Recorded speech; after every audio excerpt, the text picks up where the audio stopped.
Welcome, my lords, to the White City, where you will learn more about Middle-earth and discover differences and similarities between the Rings of Power show and Tolkien's books, and whether Amazon's show, episode by episode, is worth watching. I'm Philip Dutt, your host, and I'll be joined by Matt Vandervoort and Mark Schaefer. I hope you enjoy. So I know, like, in that whole interplay that you were talking about between Sauron and Galadriel, you have that situation where he once again like offers that temptation of being a queen. I didn't get any take specifically on when that was first introduced, but then having that reintroduced, I'm really curious what your thoughts are on that, especially because as a more casual viewer, right?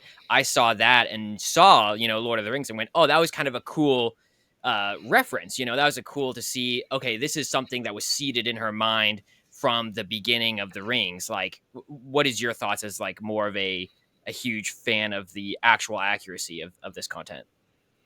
Yeah, so I think this stems from my idea of the show that there needs to be more magic in the show, but that Galadriel is a person who's magical, and the rings aren't what make people magical. They already have power, and the ring grants them more power.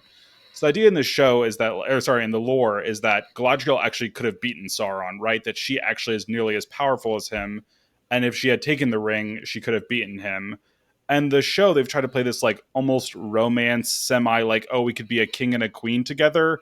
And it was always no, in place of the Dark Lord, you'll have a queen, because I'm going to destroy Sauron if I get the One Ring, because that's how powerful I am.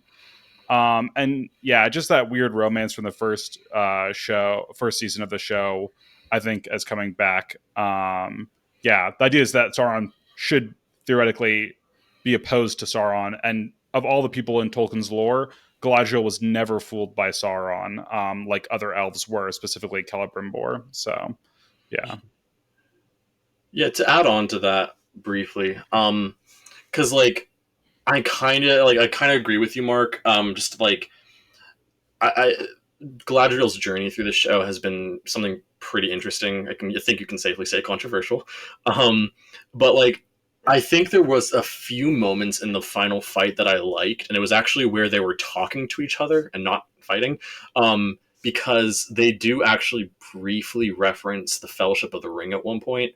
So Galadriel says to Frodo, I say to you, Frodo, that even as I speak to you, I perceive the Dark Lord and know his mind, or all of his mind that concerns the elves. And he gropes ever to see me and my thought, but the door is closed.